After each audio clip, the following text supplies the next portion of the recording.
So one thing about this truck, tires, pretty incredible how these tires have outlasted my Jeep Grand Cherokee tires. Bigger tire, more aggressive. But they read the Jeep Grand Cherokee tire. This truck has 28,420 miles on it. The Jeep Grand Cherokee has like 28,700 miles on it, and it really needs all new tires. Now, of course, I know this is a much heavier duty tire, but that's pretty incredible.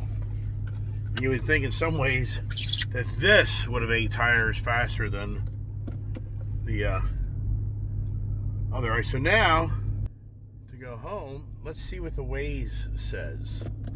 What does the Waze say when I say let's go home? Let's go home. So let's see here. Which I'll be curious to see. So there's a little trick on how you can avoid all that heavy traffic. I can go down the back streets. Isn't this funny? This is how you run people over.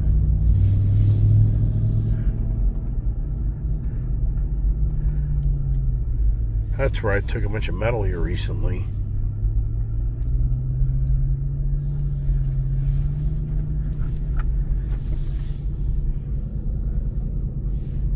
All I gotta do is drive down this back lot if you want to find a handyman.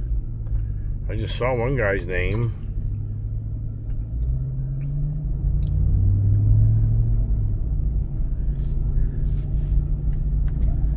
Oh, damn, I don't want to be that fast, everybody. Watch where you're going, bud. Robert's Auction. So yeah, that's what I figured. So this thing just send me down the back streets. But you know what? I just like sometimes taking a different ride. To have the ride, I'm gonna go through the back way just to give the truck a little bit of a air the thing out. I missed the light. That's too bad. But it's funny, this guy in his van is asleep. I could probably take him. Sure.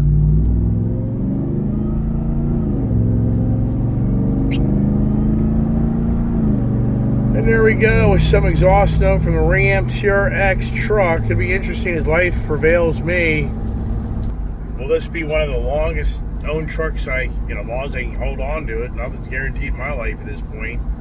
Maybe he blows me away. He blows me away. The amount of freaking bills. The bills. Even for my dad, we were going through, even for my dad, think this through, for my father, that brings in basically a six-figure income from retirement and Social Security. My dad was a very high-ranking executive for AT&T, but he never got the payout by any means of what these executives get today. So he never made the big money. Because he was the guy back in the 60s and 70s and 80s, early 80s, and then he retired from AT&T after 25 years. But the point is, today, I'm going through the list of his mortgage, then the HOA fees where he lives are close to $500 a month. Is that a ripoff? That is a freaking ripoff. $6,000 a year. That's 10 grand earned income just about.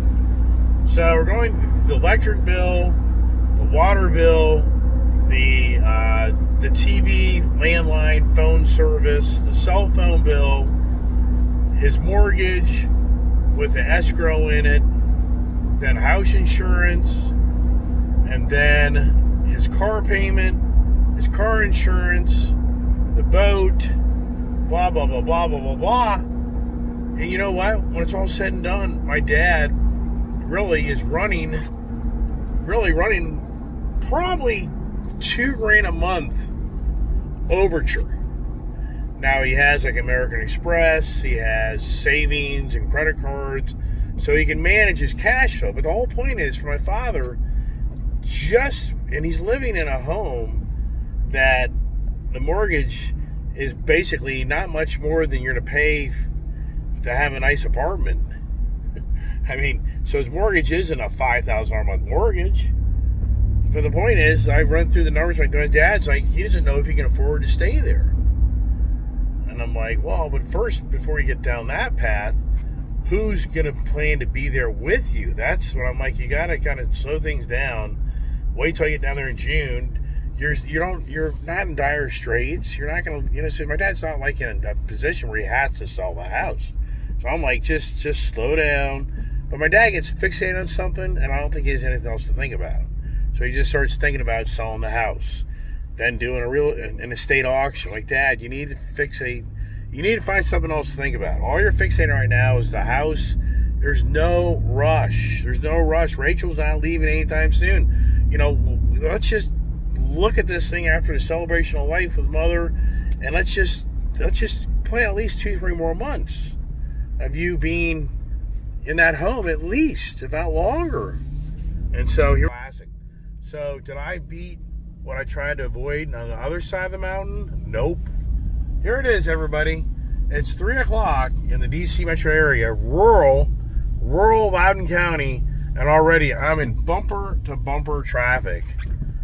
Because of the area I live, there's too many damn people and not enough road. Who does these damn stories?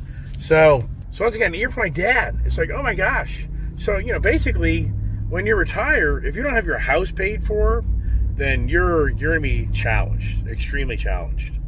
That's the thing. Number one thing when you retire is you better have your house paid for, you better have your cars paid for. If you have those two things paid for the most part, not guaranteeing you anything, but it's definitely going to be a huge hurdle of where the economics are today. If you're paying $2-3 grand a month to rent something, you're paying easy $500 to $700 a month to own a car. That's not even including insurance, maintenance, fuel.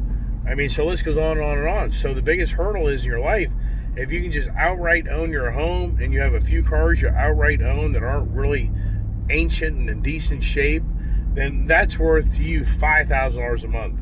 Conservative $5,000 a month. And that's a challenge. My father was never like that. My father never, he never did that. He never paid off his house. We always moved. He never kept a car that long to pay it off. He always would, nothing close to what I do, but he'd have a car for 2-3 years, then he'd go buy another one. He'd trade it in for another one. He'd buy a house, he'd live somewhere, he'd get transferred, go buy another house. This goes on and on and on. Here we go. So now we're rocking up the road again. Which, there you go. So that was just some blip in the road. Burp, as you say. Yeah, so I don't know, for me, there's a fine line there, me having to stay up here to take care of things. The challenge is, when I go down to Florida, it's going to be a whole different ball game. It just isn't going to be, what it used to be. But really what I should do is bring my dad back up here with me. That's really what I should do. Is like, hey, Dad, there's no reason for me to hang out down here for a week or two. For what? There's, I didn't bring my motorcycles. Julia is most likely not going to be there.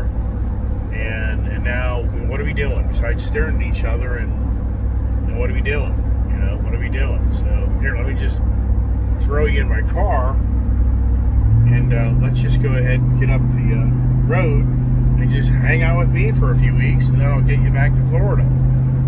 I think my dad would like that, actually. So that's kind of what's running through my mind, is go down to Florida and do the celebration of life for my mother, and then shortly thereafter, it's like, hey, Dad, come on back up to where I am. And here's the good news. He can stay in the back part of my home where Stephanie stays. It's all one level living, and she can just live upstairs where she used to live. And my dad now has one level living for the most part. There's only a few stairs.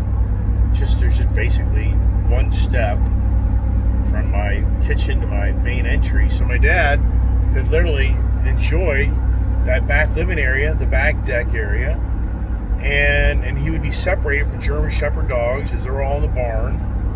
And the poodles and the wheat terriers aren't going to, per se, create a problem. So I think that's the better idea. And for my dad, he hasn't been up to my property now in close to, I would have to say, 10 years. Wow. I think last time my dad was on my property was 2015. So it'd just be a nice change of pace for him. So there you go. That makes sense. Or does it?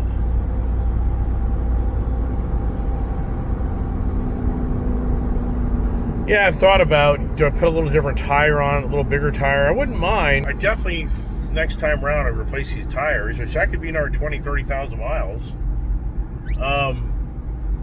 My thoughts are I'd probably put definitely a different tire brand, and maybe an inch taller tire, a little wider maybe, but not a lot, because 13 miles per gallon ain't bad. If this thing starts showing, if I put bigger tires in this thing, and it starts showing 10 miles per gallon, I'm like, that's just, and then this thing really starts sucking fuel. But hey, Donald Trump's definitely on the path to hopefully drive the price of fuel down. Now, how he really accomplishes all that, I think there's a lot more to it than that, but I don't know. I just like to talk. Can you tell? Can you tell you're hanging out with me today? You know, I'm just breaking up my channel. You know, not a ton of people will watch it, but some will. People follow me. They'll definitely like just to kind of listen to the antics, the stories, the adventures, and I get that, and that's a great thing, because and that's the thing about what you kind of start to figure out about social media is, if you don't keep it going on a regular basis, people lose touch with what's going on. Like Brian Kay, he disappeared and went on a cruise, and so he totally lost a lot of content, and he's just not there on really realizing, you know, what's going on. And it's not because he's not watching my channel, it's because he didn't really have access, I guess, to my channel. And so the point of that is, if you don't keep your channel active, and to keep the stories going, then people will become separated, and they just don't understand. Like, there's no way a new person would come onto my channel today, I feel, and really watch a lot of this content, because they wouldn't be able to connect the dots. They'd be like, who's Popcorn? You know, who's Julia? Who's Gail? Who's, you know, so they would be, it's a total disconnect. So you can't do the library index of, you know, oh yeah, they're going to be like, I don't know anything you're talking about, this is boring, and I'm moving on to the next guy. And that's, I think, what happens. And that's what I've always been very cognizant of my channel is, when you disappear for a while, then people just kind of stop looking for you.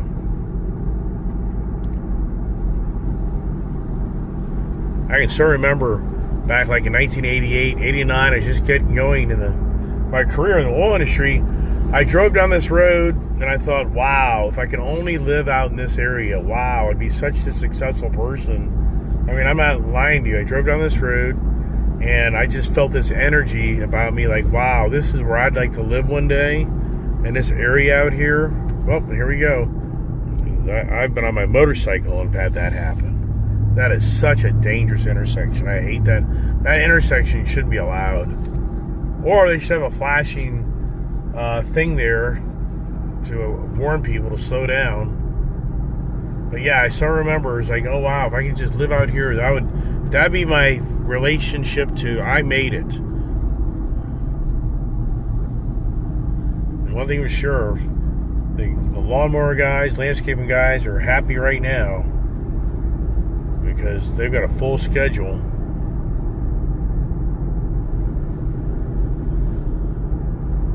And we need it. Well, we really do need just a lot of rain.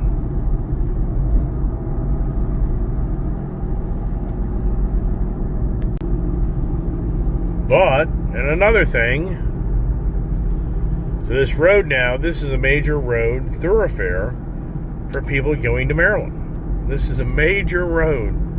where you can escape a lot of traffic by cutting through this little town and going through some back roads that puts you over to Brunswick, Maryland. This will shortcut you over to Lovettsville, Virginia, which is right across the river from Brunswick, Maryland, which is the railroad town. There's like my wife's car, that little Honda Soul, exact same thing.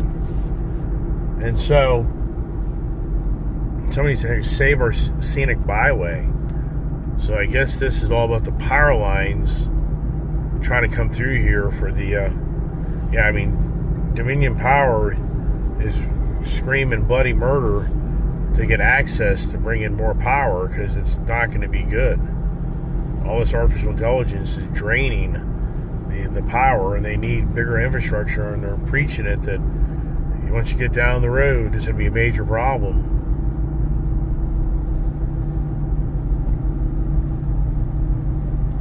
A guy named J.E. Nichols used to own all this property right behind me. And the reason I know that guy is I used to sell that guy fuel back in the oil industry. J.E. Nichols and Will Scruggs, two business partners, took me like, I think 4 years to finally close the deal. They owned Red Top Yellow Cab Company here in the Virginia, Maryland, D.C. area. At the time, one of the biggest taxi cab companies in the area, metropolitan area. And J.E. Nichols and Will Scruggs, I worked the hell out of that guy, Will Scruggs, where I was finally able to pull him away from being Chevron Direct to me, and I started selling him like 100,000 gallons to 150,000 gallons of fuel a month. I started making off that account back in 1992, late 91, early 92. I started making close to anywhere from $3,500 to about $5,000 a month just off that one account from selling fuel. So we missed a turn, but everybody turns off down this road and goes now through the town of Waterford, and then they go through the back roads to avoid that Route 15 area that you saw to get to their West Virginia, Maryland. So now if you move here, Waterford Elementary School, if you can tell your friends and family, oh, my child goes to Waterford Elementary School, then you're going to be like, oh, you live in the upscale neighborhood. You live in the rich-ass part of Loudoun County. Now, this is a 20-mile-an-hour road. That guy just came through here at 40, 45 miles an hour. I got a guy in my ass. I mean, look what I'm doing. That's a 20-mile-an-hour posted speed limit. I got a guy right now riding my ass that this ain't good enough. Because everybody wants to go home. Every now is in a hurry to go home to either go to the bathroom or stuff their face. That's what I used to always tell Julia, and she'd get a kick out of it. I said, how do you know this person doesn't have diarrhea? The reason they're riding your ass? Because they're getting ready to poop their pants. That's why. I've done a lot of videos on my motorcycles coming back in this way. If you really watch my channel, you see all this video. So you get up the road. Yeah, Julia, unfortunately, got herself in a lot of trouble coming down this back road in that Mustang GT. I'll never forget the day she came home in tears. I honestly thought she ran somebody over and killed somebody. She's like, it's over, Dad. It's over. I'm like, it ain't over. Just chill out and let me try to figure it out. That house, I've talked about it so many times. Bachelor, usually a guy, older guy, buys that property. Look at this guy here. So this is where you find your T-bone. That house, beautiful home. I witnessed two guys that are bachelors that buy that house, and it's just them. It's just, oh man, I'd be buying like a boat or something, man. I mean, Jesus Christ, I'd rather have a small house, big ass shop, or a nice boat to go live on. Charles is on my page. He's like, yeah, I'm ready just to walk out the front door or go jump on a sailboat and just live life. Yeah, who doesn't feel like that some days? the chaos among you, the chaos that we create among us.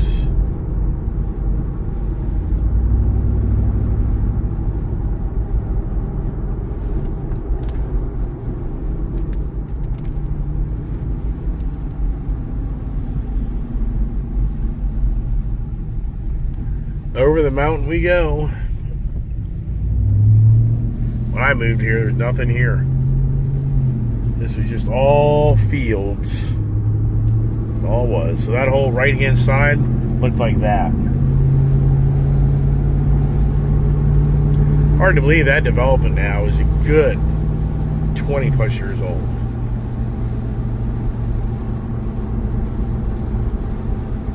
And here's Beth Hope. Or no, Hope. No, I think her last name is, her first name's Hope. Sister name's Beth. And she's done a very good job on the horticulture side of creating her own floral flower arrangement, weddings, big events. And the reason I always talk about her is, to this day, the family, the Hyder family, big family, they own a nursery. And I'll never forget when I first married Stephanie that we went there and I picked out a plant, and Beth and Hope, twin sisters, the blonde-headed girls, the attractive, young, good-looking girls, and I'm just in there talking to them, and of course the wife's just, like,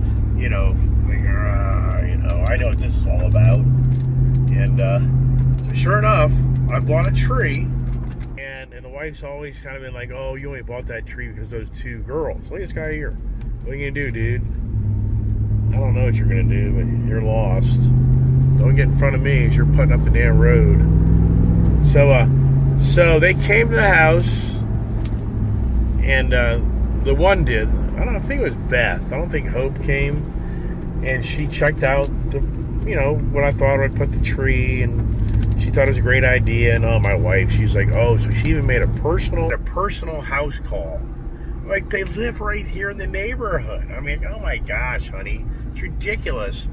She's just coming home from work, and she just wanted to make sure that the tree I wanted to plant would work. I mean, I'll never forget when I was dating Stephanie. This is no lie. So the guy that I bought the house from, Jim Athey, he had a really attractive daughter, Michelle Athey. But she was married with already 5, 6, or 7 kids at the ripe age of probably 28 years old. I mean, she had a ton of kids. And Jim Athey was they were I'm trying to remember the name of his church. I can't think of it right now. And so, what's it, the Church of Latter-day Saints or something like that? I just can't remember. And so, anyway, so we were at the grocery store one day, and Michelle was in line, and I was getting a bunch of groceries, and we're getting ready to check out, and I just off the tip of my tongue, I looked at Stephanie and said, oh, why don't you just go wait out in the car? Just so she had to stand there as I'm paying the bill, and oh my gosh. And she took that to mean that I was just wanting to kind of try to hit on this girl, Michelle. I'm thinking, oh my God. So it was like the perfect timing as a guy that I say, oh, why don't you just go wait out in the car while I get the groceries paid up for, and I'll be right out. Meanwhile, she knows that, I'm looking over, hey, Michelle, how you doing? And these are things I guarantee you, so you're like, oh, yeah, I remember that day. Yeah, oh, there's Michelle. Go talk to Michelle, wouldn't you? Yeah, right. So, I'm getting close to home. And I'm going to show you what Beth picked out. And I thought that she did a great job, because had I bought a different tree, it would have created a big problem on the property. And it's pretty cool is that tree, to this day, is really just a perfect tree, because, and it's still alive. So the thing is, for all the trees that I've owned on my property and been there, a lot of them have freaking croaked, passed. They're dead. So as you come to the entrance of my driveway here, that's the tree that she felt would be the right tree for our property. And that's what's incredible. I'm behind myself. She was so right about that tree because it's not too big. If she would have picked out like that tree, that thing would have dwarfed the front entrance of my driveway. And then the problem would have been the roots. So this is the tree that that she picked. And I planted that thing in like 90, I'd have to say probably 97, maybe 98. But the irony is, down the road, we went to church with the Heider family, and my wife just loved the mother. But man, that mother, yeah, you didn't screw with mama.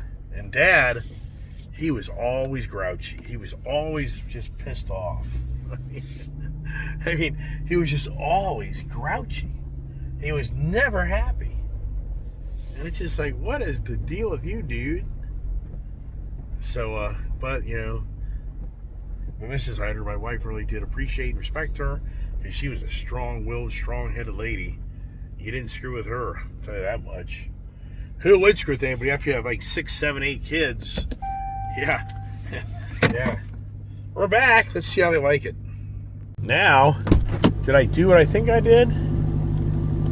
I did not. I don't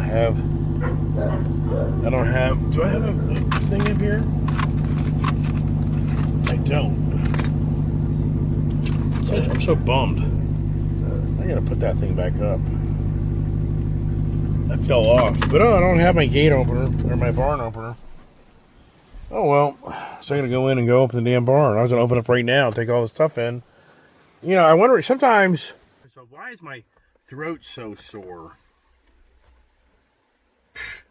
Yeah, right. How much do you talk? I mean, keep in mind, not only am I talking to you guys on my YouTube channel, I'm talking to people on my phone. I mean, I'm talking, once I hang this up, somebody's calling me or talking. So it's just all day long.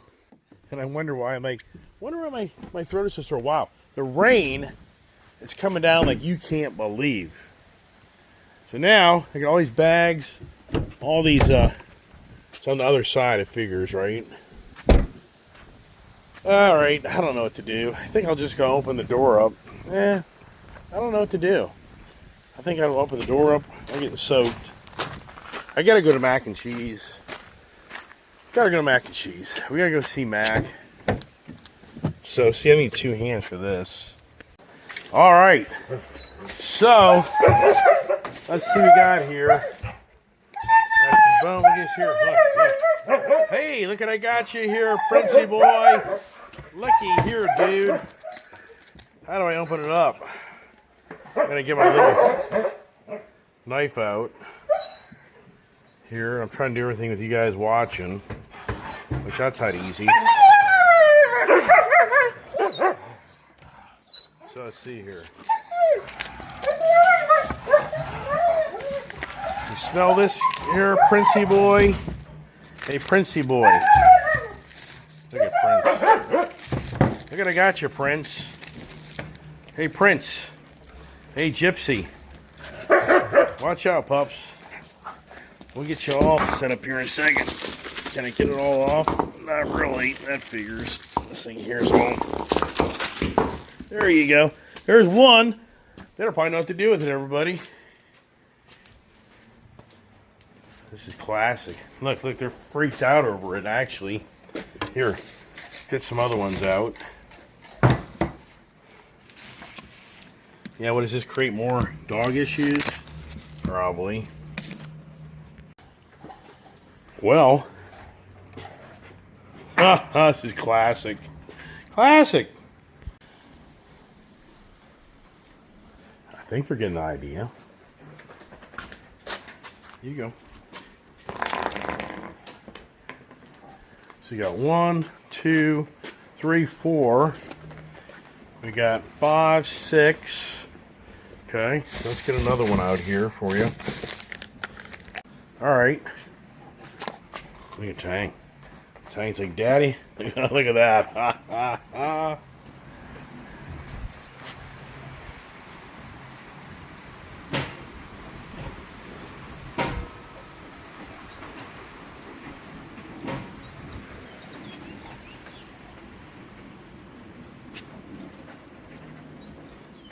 All right, Will. You want one, Will? Get Will one here.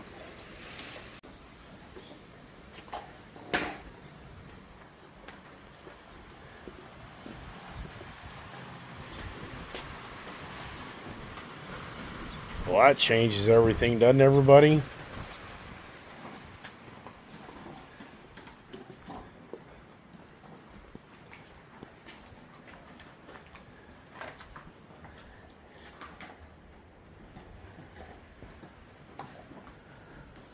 All right. Yeah, do my hands feel like I just handled dead carcass? Yeah. Yeah. But we got some rain. We got some rain. What's going on there, Princey boy, huh? What you think, Princey, huh?